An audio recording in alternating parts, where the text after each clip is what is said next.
Oiê, bem-vindos a mais um vídeo aqui do meu canal no YouTube. Hoje eu vou falar sobre a traqueobronquite infecciosa canina, que algumas pessoas conhecem como tosse dos canis. Ela é relativamente comum nessa época do ano, né? No inverno que tá esse friozinho. Então, vem comigo para saber mais.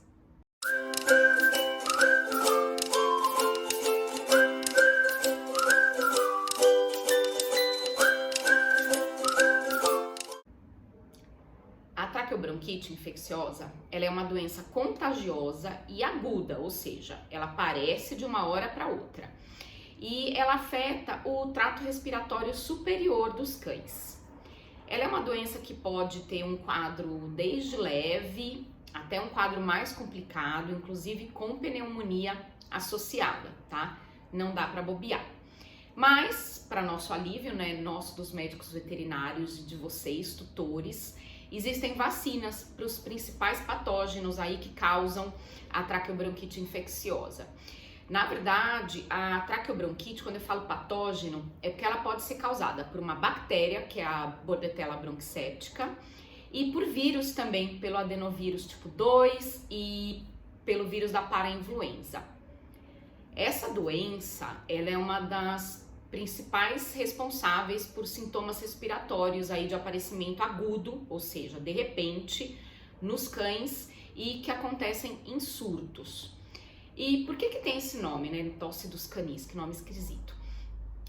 Porque os patógenos que causam essa doença, eles são altamente transmissíveis de cão para cão.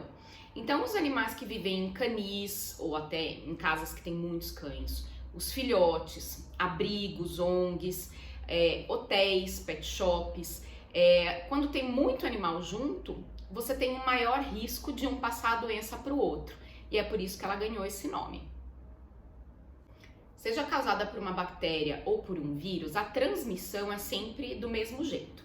É do contato do animal saudável com uma secreção ou aerosol de um animal infectado. Aerosol, talvez vocês sabem o que é agora por conta da Covid, né? Aerosol é quando espirra, tosse e sai aquelas gotículas que ficam no ar. Quando a gente está falando em cães que vivem juntos, a transmissão também pode ser através do que a gente chama de fomites, que são as vasilhas, brinquedos, tudo que fica ali no lugar.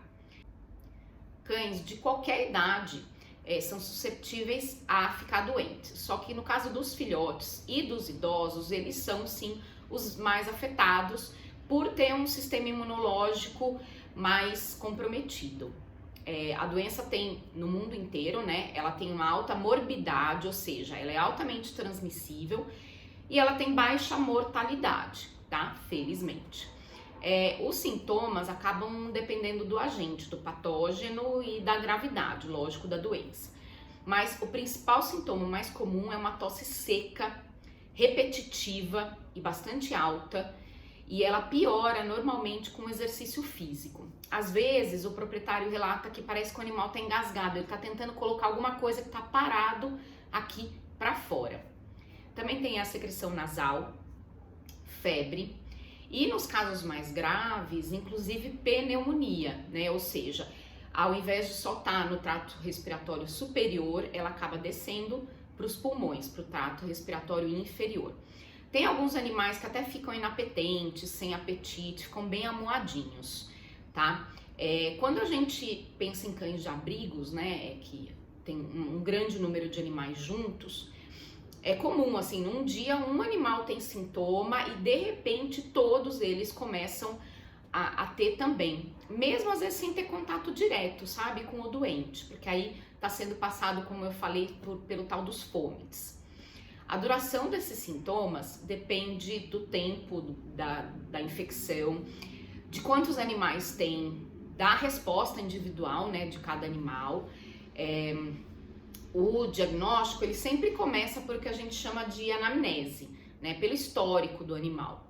E quando o tutor leva um animal doente no pet shop, ele vai responder umas perguntas, né? Se ele teve contato com outros animais, se frequentou lugares como hotéis, daycare, enfim, onde tem muitos animais juntos, se ele foi vacinado contra essa doença. Essa anamnese é muito importante para o veterinário poder direcionar ali o que ele vai fazer de exame complementar para fechar um diagnóstico, né? Porque tem outras doenças que também têm sintomas aí parecidos com a tosse dos canis, né? Esses exames complementares podem ser um hemograma, um raio-x, né? Tem vários exames para fechar um diagnóstico. O diagnóstico, ele sempre começa por o que a gente chama de anamnese, né? Pelo histórico do animal.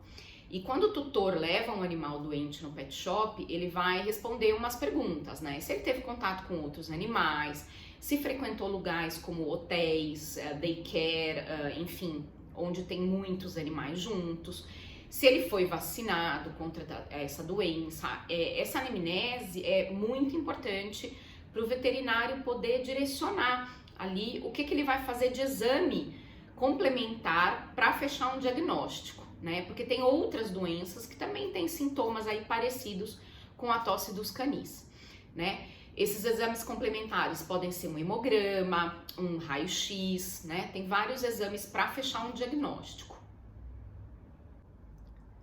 A maioria das infecções, elas são o que a gente chama de autolimitante, ou seja, ela aparece e ela desaparece sozinha depois de uns 7 a 10 dias. Em alguns casos, os animais têm que ser medicados porque, por exemplo, a tosse acaba causando muito desconforto, né? Para alguns animais, eles têm que tomar até antibiótico, fazer retorno no veterinário para acompanhar de perto a doença. E em alguns casos, né, nos casos que os animais têm pneumonia, muitas vezes é necessário até fazer a internação, né, num hospital mesmo, para que ele não corra o risco de vir a óbito por conta da pneumonia, né, por causa do comprometimento pulmonar. E como é que previne, né, a gripe canina ou tosse dos canis, a traqueobronquite infecciosa? Primeiro, evitar, lógico, o contato de um animal saudável com um animal contaminado, né? Assim você evita aí a transmissão do vírus ou da bactéria entre os animais. Sempre fazer uma higienização bastante caprichada dos ambientes onde tem um grande número de animais, né? Se você tem mais animais em casa, fazer uma quarentena para o animal que está chegando, né? Para isolar ele dos outros. E, lógico, né, a vacinação. Lembrando que a vacina, ela pode ser aplicada em cães a partir das 8 semanas, tá? Então, você tem que conversar com o seu veterinário para saber se a vacina é indicada para o seu animal e qual vacina, porque a gente já tem no mercado a vacina intranasal, né, que são gotas ali aplicadas no nariz, a via oral e a injetável, né, subcutânea como as outras. A tosse dos canis, ela é um problema relativamente simples, só que ela exige atenção, porque em alguns casos, essa traqueobronquite infecciosa, que era só uma tosse seca, enfim, ela acaba evoluindo para uma pneumonia ou deixando o animal bastante debilitado por conta da falta de apetite, tá? Então a gente não pode bobear quem tem um cão em casa. Dá uma olhadinha na carteirinha de vacinação, conversa com o veterinário, vê se ele já tomou a vacina. Se não, agenda, né? Essa época de inverno, a gente tem sim um maior número de animais infectados, então vamos tentar prevenir tudo que a gente pode, né? Para deixar sempre nossos animais o mais saudáveis possíveis. Se tiver alguma dúvida, enfim, alguma pergunta sobre esse assunto, deixa para mim nos comentários aqui do vídeo. E é isso, e a gente se vê no próximo vídeo.